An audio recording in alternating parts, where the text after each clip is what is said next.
தயாரிப்பாளர், விநியோகஸ்தர், national pictures திரு BA. Perumal Mudaliar அவர்களை பற்றிய குறிப்புகள். திரு பி.ஏ. பெருமாள் முதலியார் அவர்கள் வேலூரில் நேஷனல் தியேட்டர்ஸ் என்ற திரையரங்கத்தையும், நேஷனல் பிக்சர்ஸ் என்ற நிறுவனத்தின் மூலம் திரைப்பட தயாரிப்பையும் விநியோகமும் செய்து வந்தார். மிகுந்த கலை ஆர்வம் கொண்டவர்.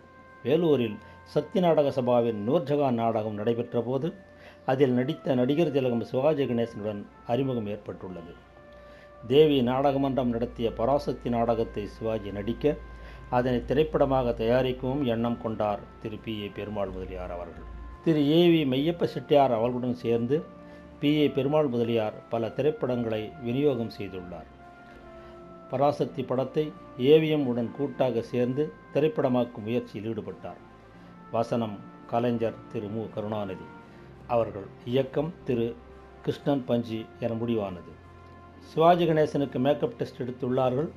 சிவாஜி கணேசன் அவர்கள் சக்சஸ் என்ற வசனத்தை சத் தத் என்று பேசியுள்ளதாக சவுண்ட் என்ஜினியர் கூறியுள்ளார். முகம் சரியில்லை எனவும் சிலர் கூறியுள்ளனர். வேறு யாரையாவது வைத்து படத்தை முடியுங்கள் என்றும் பேசியுள்ளனர். மனம் தளராத திரு பி.ஏ. பெருமாள் அவர்கள் சிவாஜியை வேலூர் அழைத்து வந்து உடல் தேற்றி சிலம்பம் போன்ற பயிற்சிகளை அளித்து மீண்டும் சென்னை வரவழைத்து உத்வேகத்துடன் படத்தை தயாரித்தார்.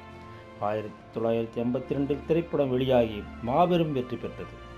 திரு சிவாஜி கணேசன் இருந்தவரை அவரும், தற்போது அவரின் குடும்பத்தினரும் வேலூர் வந்து திரு பி.ஏ. பெருமாள் அவர்களையும், அவர் மறைந்த பின் அவரது குடும்பத்தினரை சந்தித்து பொங்கல் சீர் அளித்து வருகின்றனர். இது நன்றியின் வெளிப்பாடு.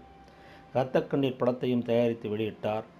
சிவாஜி கணேசன் என்ற மாபெரும் நடிகரை உருவாக்கியவர் திரு பி.ஏ. பெருமாள் முதலியார். வாழ்க திரைக்கலை, வாழ்க அவர் புகழ்.